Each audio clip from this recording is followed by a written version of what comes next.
Atlas held the skies, struggling to keep them from engulfing the lands below.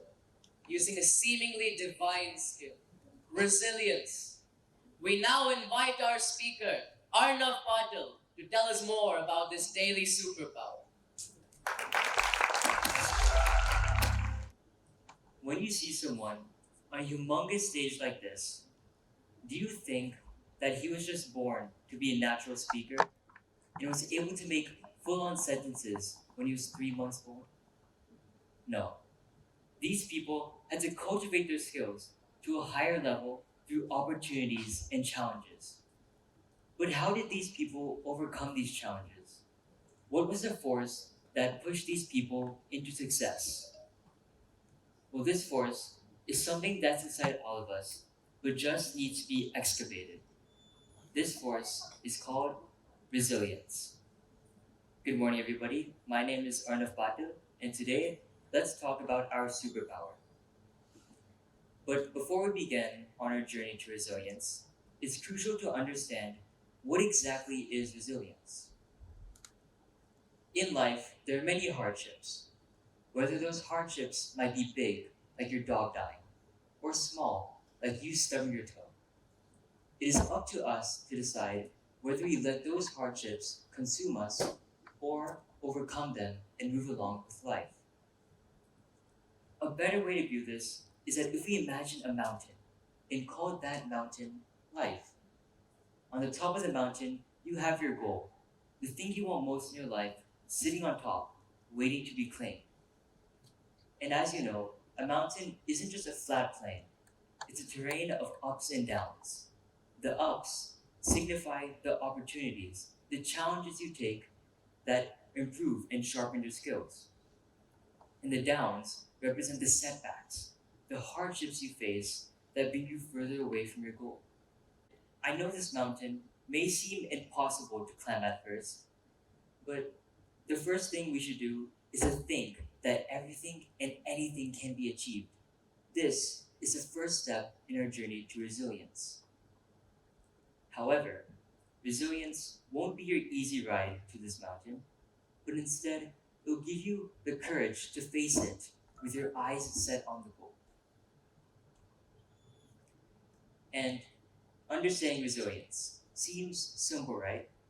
However, seeing positives in an odd situation, seeing light in complete darkness, this requires strength which no gym can build.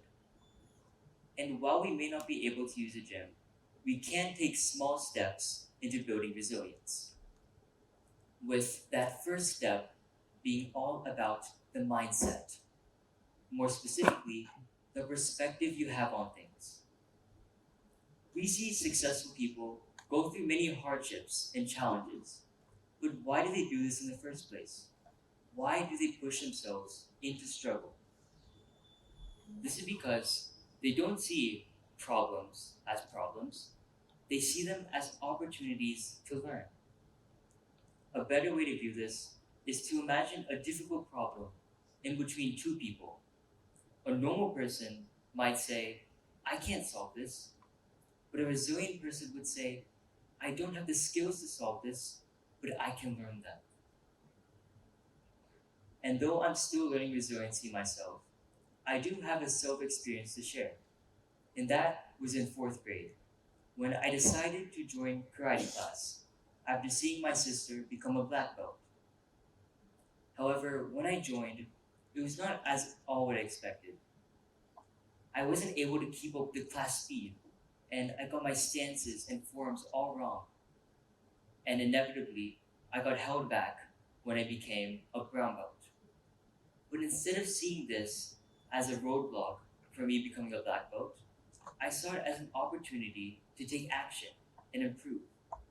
So that's why I went to my sister for help. I also became an assistant teacher for the younger kids. So you see, if I quit right then and there when I got held back, I wouldn't have improved and climbed the next karate levels gracefully. So this shows how your mind should be when you encounter these problems. But perspective would only take you so far. To actually overcome these challenges and succeed in them, you need tools, mainly a plan. Since without a plan, you get stressed and anxious about the amount of work you're not getting done. And that's when you start letting your setbacks define you. You begin saying, I can't be good at this, even though you could make it your strength. You're just not planning the pathway towards it. So when these opportunities come along the mountain we call life, we should have the correct perspective on them, but also set ourselves up for success.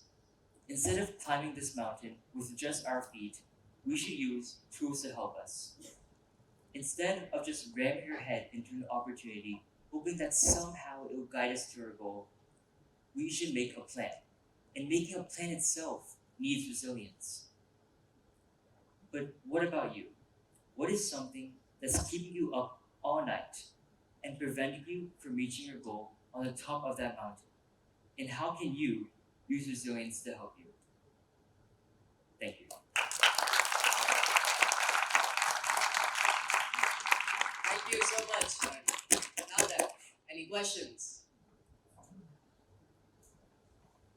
So that was Arnav for us. Arnav, thank you. The power of resilience. Look at the perspective, reach that mountain, plan your goals. So now it's time for your questions. Anyone who have any questions for Arnav?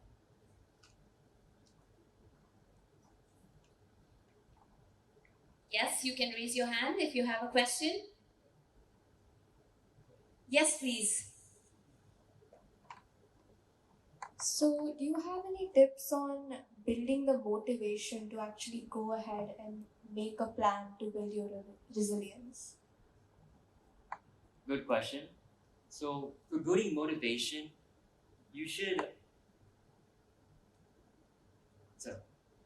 For building motivation, you should.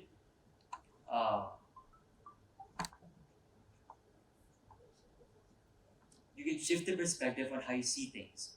Instead of seeing them as like a chore to like study, you should see them as a way to get a good reward from getting your grades.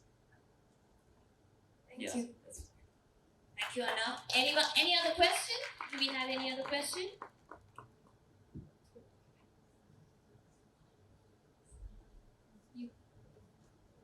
No, the MC. The MC. You have a question? By the way, nice speech. How do you increase your level of discipline? Level of discipline. So that's a good question. To increase your level of discipline, you should you should have consistency, and you should try to improve on yourself, and like to do better in life, you should have discipline, because without discipline you won't learn anything. You will just be doing them and just memorizing them. To actually learn them and put them into your life, that requires discipline. That was Arnav for us, and for you, he will get back to you on more discipline because he's with the bunch, right? And you were right there. So Arnav, you have to make sure that he's disciplined now. Thank you, Arnav, and thank you, everybody.